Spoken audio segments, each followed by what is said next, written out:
Hi everybody, and welcome back to Plastic Models by a Regular Dude in part 2 of the man cave slash workspace remodel. Before I show you the final result, let's take a look at where I left off. Okay, so let's start here. This, as you can see, is a chair. It's a nice, super comfy, low leather chair my wife got through her job. And really super comfy.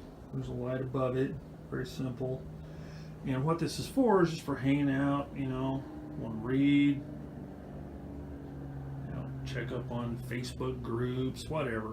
That's a nice place to sit. And also, and more importantly, it's a place for my wife to sit when she comes in here to hang out with the men, namely me and my son, whenever she feels like it, which is cool because I talked to her about it. I said, hey, what do you think about setting up a chair for you in the man room so you can hang out with us? And she was all for it because, I like spending time with my wife. She likes spending time with me. So gotta take it whenever we can get them. So anyway, that's our chair for whoever wants to use it. Then over here we got the old mini fridge, and then here from the old man tunnel. This was on the end of it, and I think I showed it in an earlier video, but this is a replica of what my grandfather's Ike jacket would have looked like upon his discharge from the Army after World War II was over. Now this helmet here, it's a Vietnam era helmet. That is the incorrect chin strap for the helmet, and I plan on replacing that with a reproduction just to make it a little more authentic for my display. But those helmets were ultra cheap and I couldn't pass up the deal. And the World War II vintage helmets, even nice rebuilt reproductions are really expensive. And I just want to get the impression there, so that's what I did. So anyway, there's that. And then up here you can see is, I've shown it before as well, but it's a picture of my grandfather and the medals that he earned during World War II, and then the 76th Division patch, 417th Infantry Regiment, World War II vintage. Both those are World War II vintage. Is Unit Crest, 417th Infantry Regiment. And then back up here, this is my son's desk. I'm loaning him my lamp. He may keep it for a while because my light is pretty good on the new desk, which I'll show you in a second. But that's going to be his workstation. He hasn't got his chair in here yet. This will be a little storage area for his unassembled, in progress models. He can put all his tools and stuff right there, his personal tools, because a lot of stuff we share. So he can put his stuff in there. Then over on this wall we have the workspace. Now here is what the workspace used to look like in the other room. So it's considerably different, but I thought about it long and hard, and I think I've got it set up in a way that I like.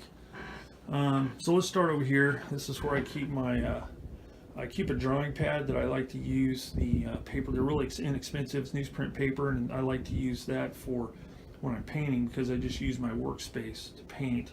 I don't have a separate station. Got my CO2 cylinder for airbrushing.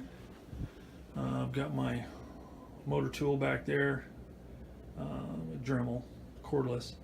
Got my gloves back there, my paint pot there, a couple of my airbrushes, then all of my thinners and cleaners on this little turntable here. Here's all my tools, extra paints. I'm going to be modifying that a little bit just to neaten it up because it's kind of a little messy right now. And I'm also trying an experiment, which I will explain here in a minute. But then up here I have some signs. My wife got me these two. I've always been a huge VW Beetle fan. Older, the old 60s and early 70s Beetles. And really nice signs. This one's from Holland. And this one here, I'm not sure where this one's from, but it's a super high quality licensed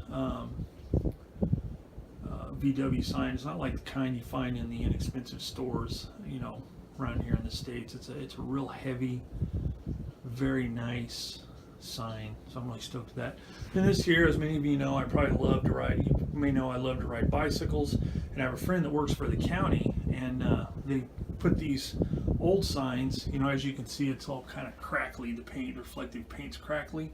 So they recycled that stuff. So they put them in a big bin, and this friend of mine got permission, and he was able to take this to give it to me since he knows I love riding bicycles. So there's that.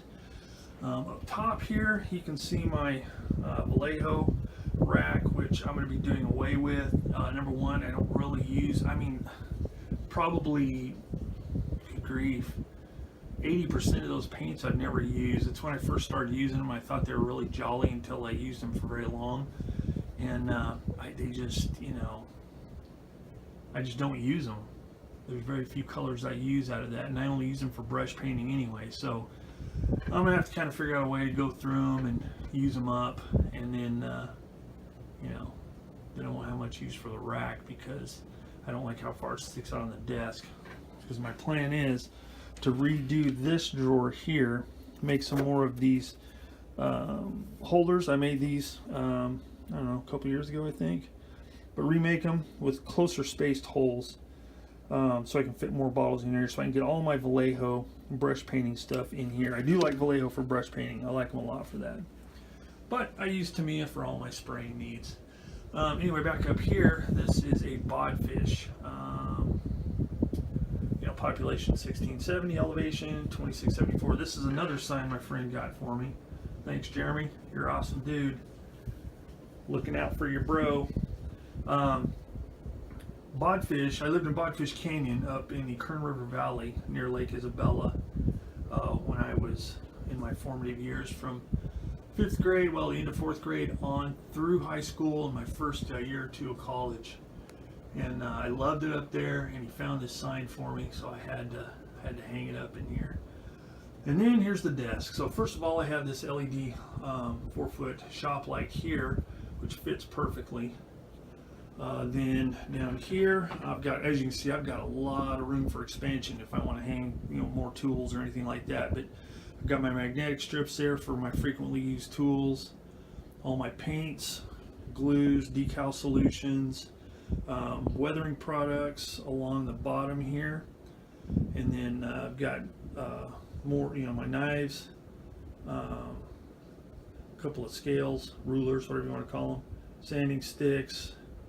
A couple, I keep 2 of these on hand at a time, eyedroppers. Then the brushes that I use frequently. I don't have a whole junk ton of brushes. I just don't use a lot of them. I use the same stuff over and over. Scissors, micrometer, not a micrometer. I just went blank. It's not a micrometer. Digital caliper, sorry. And then my paint mixer, my sticks for holding parts for painting, you know, just all that stuff. Then over here I've got my aircraft stand for when I'm working on aircraft. Then my Tamiya stand there, my bowls for clean water, dirty water, and decal water. So there's that. And then I've got my storage areas here with all my spare parts. And then old instructions down here, old decals, more parts. That's all my storage. And then that's a little, I moved this from my old desk onto this desk, which is my keyboard drawer, which has more storage stuff. Paperwork there, you know, color charts, stuff like that. Sorted tools. And then my awesome diner chair that my wife found for me one time at the yard sale. It's an old school diner chair and I love it. It's ugly and faded on the back, but it's still in excellent shape. It's very comfortable for modeling. And then I have this here for any of you into the motorcycle stuff, especially motocross. Don't know if they're still around, but back in the 70s, JT Racing was the biz, and my brother made this for me in junior high or grade school. It was a project that they did. He had an arts and crafts teacher that liked that kind of stuff, so he made that JT Racing thing for me in my BMX racing colors at the time. So that's pretty much it. That is the new work desk, and the rest of the man cave. So I'm going to be putting some more stuff probably up top there. On this wall over here to the left of the uniform, I've got a picture of the commanding general for the 76. It's a real deal. It's a battlefield photograph, you know, like a portrait kind of thing, of General Schmidt, who was the commanding general of the 76th. It's a real deal U.S. Army Signal Corps photo that I got on eBay for super cheap. Thank goodness the 76th Division is quite obscure, because if you were to try and get like McAuliffe or Gavin or Taylor, you know, any of those kind of generals, Coda, you know, forget it.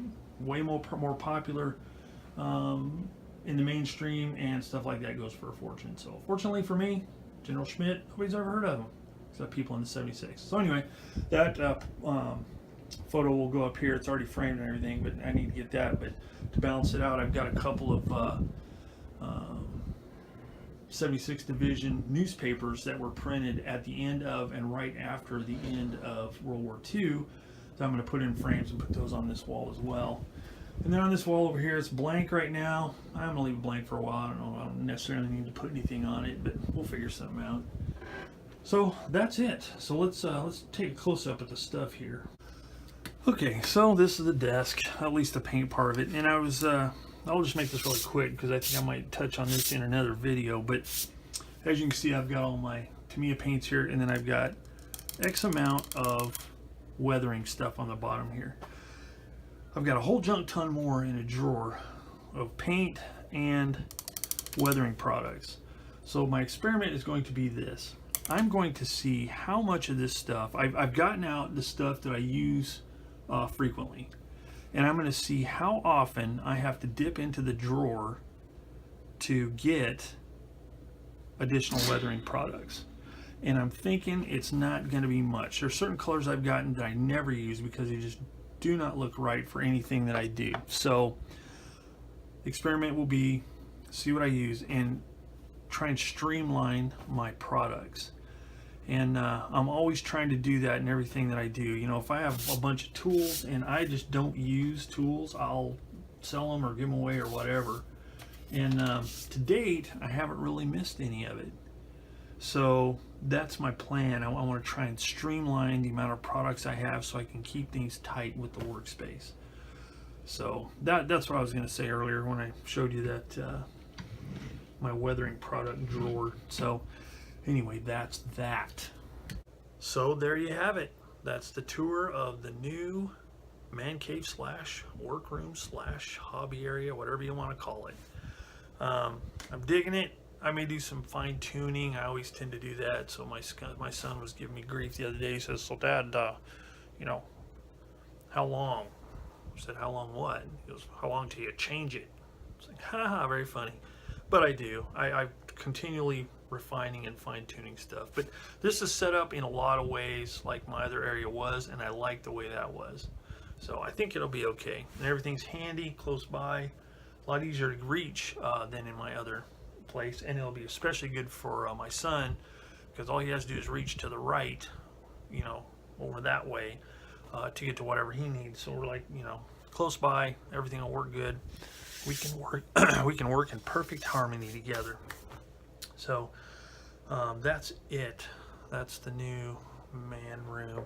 And hopefully you guys have noticed that you know, one of the things I wanted to do is have a little bit better background than I had before. Before it was those big windows. Sometimes you could see the hats I had up behind me, or piles of boxes from my son's wedding, and then my daughter's wedding later. Just boxes behind me for over a year. It's crazy. But now I have a little bit better background. Once I get the other stuff on this back wall back here, it'll add a little bit more. So lend a little bit more to the vibe I'm trying to give everybody about, you know, the hobby room experience. That sounded corny. But anyway, that's it. I hope you guys enjoyed this tour. I hope you guys enjoyed following along. Hope it wasn't too long and boring. But, you know, I like to share, and some people expressed interest, so there you go. So anyway, that's it for now. Stay tuned for more updates on Plastic Models by a Regular Dude, on my projects that I'll be working on in the new man cave. So until next time, thanks for watching. Comments, suggestions, any other assorted blabbing, put in the comments below. Get back to you as soon as I can. Until then, I will see you all next time.